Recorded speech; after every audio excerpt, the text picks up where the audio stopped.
So I've had the SEQTRAK for a couple of months now, and while it's a super powerful and portable groove box, there are a ton of features packed into this small form factor. So with that comes a bit of a learning curve. So today I wanted to go over 5 things I wish I knew when I started beat making on the SEQTRAK. Timestamps are in the description, let's get into it. All right, so to start off, I want to talk about the free app that you can download on iOS, Android. It's this right here, and this acts as a wireless screen, which is very helpful when you're learning the SEQTRAK, but also if you want to get into the more complex functions it can do. Pretty much everything you can do just on the SEQTRAK, but I mean, when you look at it, it's just tons of buttons on the side. So at least starting out, I would much rather use an app than try and figure out all of these different button combos and things like that. So to connect it really quickly, you could do it wirelessly. Go over here. So we're gonna hold all and swing. It's gonna pop up right there and we'll connect it.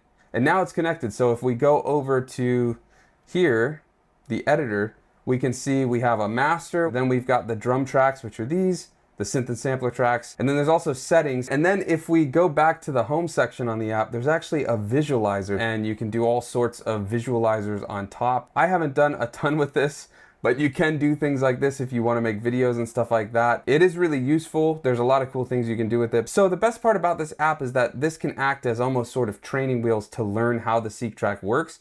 And as you understand all of the many functions it can do, you can then look into how you do them on the SEQTRAK itself. This is something I'd love to see on gear like the P6, where you could add this screen and really see everything you're doing on hardware that doesn't really have a menu.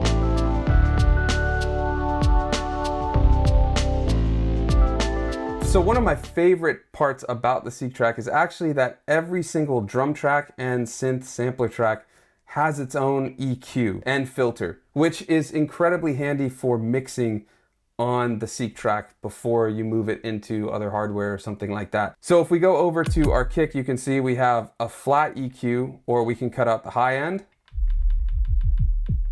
or cut out the low end. And we can also add resonance. So you can get a lot of mixing in here if you want to cut out some of the high end that's on your kick so that the snare and the hi-hat can sit in a little better. We can do that. And then maybe on the snare, we want to take out a little bit of that low end. So let's say on the track we're making, and I'll just play you the drum loop I've got. On this kick, we want to mix the snare in a little better. So we'll take out some of the high end on that kick. And then over on the snare, let's let some of the low end out so these two can work a little closer. And then let's say on the hi-hat too, we can up some resonance and really bring out some of that higher end pitch on those hi-hats. And then beyond just the EQ, we also have per track effects. And you can do this right on the SEQTRAK really easily by just changing master effect to single, and then you can change the effects here and control it with that. But if you go in the app, you can actually see all the different types of effects we've got. So I'm thinking for this little sound we've got, what if we add maybe delay, and we'll do tempo delay so that it's synced. So we can also do this with our synth track. So okay, so that synth sounds cool, but I want to make a couple of changes to it. So the first thing we're going to do, drop a little bit of that decay.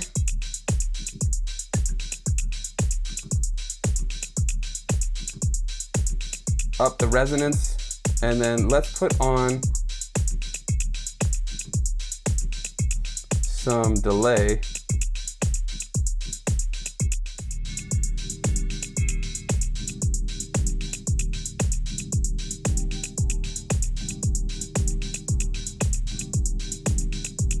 That's perfect. So now that we've got a bit of a melodic loop going, I want to talk about the next thing I wish I knew when I started with the SEQTRAK, and that's per step automation. So similar to the Digitac, you can go in on every step of these drum tracks and change or adjust different settings or parameters. So let's go over to that percussion track we've got, and we're going to add one sound right here, and you can see how it's yellow-green when we just program it. That means it's at its full velocity.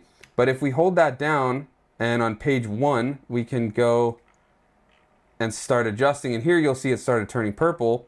And if you look at this vertical line, you'll see it starts to go down. We're changing the volume of just this step. You can barely hear it, right? Let's go over to this hi-hat and we'll make some changes on the volume there too. You can actually hold down multiple at once. Let's add a little ghost kick maybe right there. Just really faint. And on this one, we're gonna add some distortion. And with that, we'll drop the volume as well.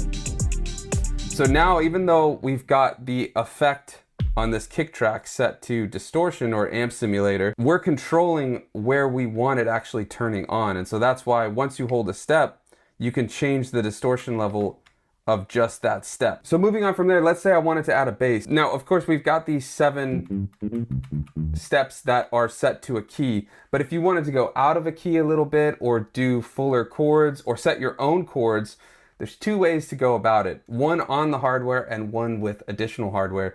So if you hold All and Key up here, you get a keyboard.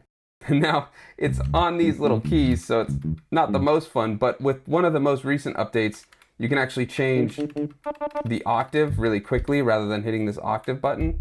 Now, this is just set from C to C, so even if you're in a key on these, you'll need to know that key when you're playing it over here.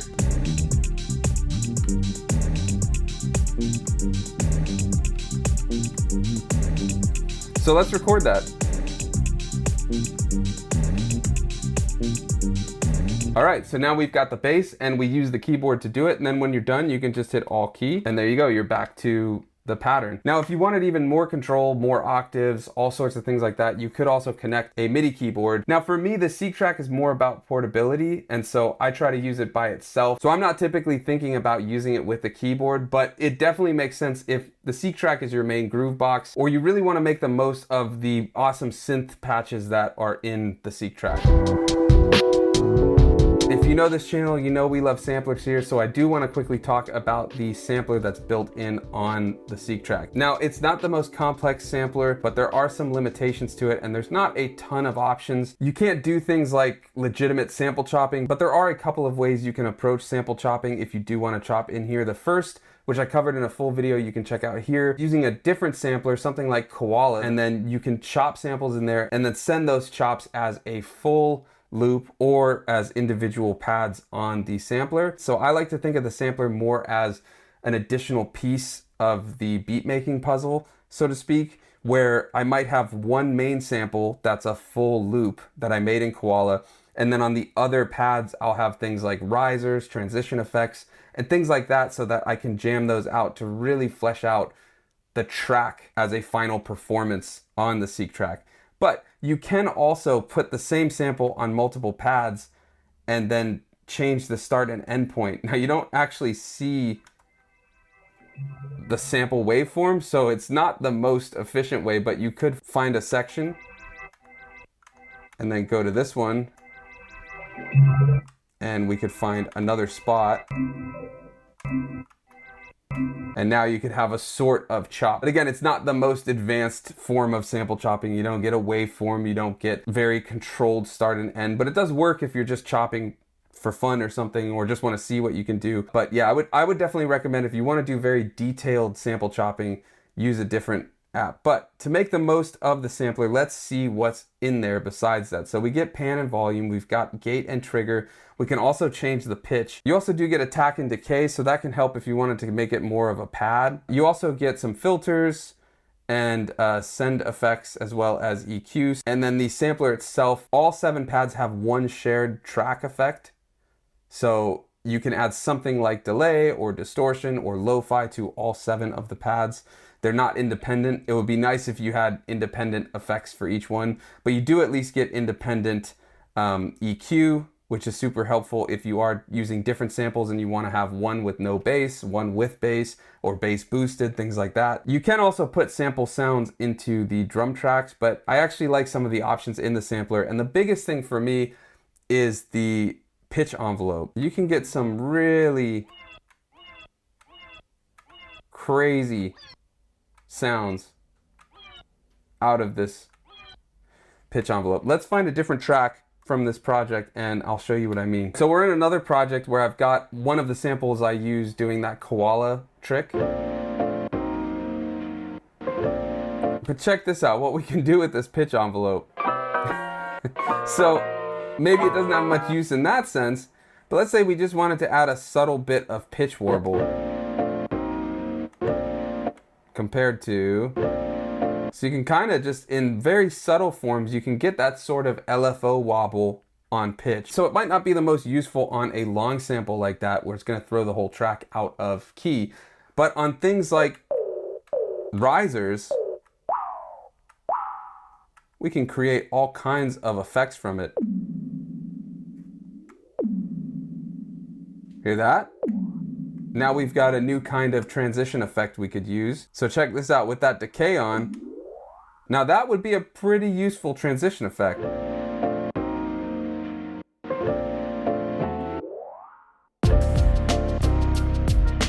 So that's the sampler.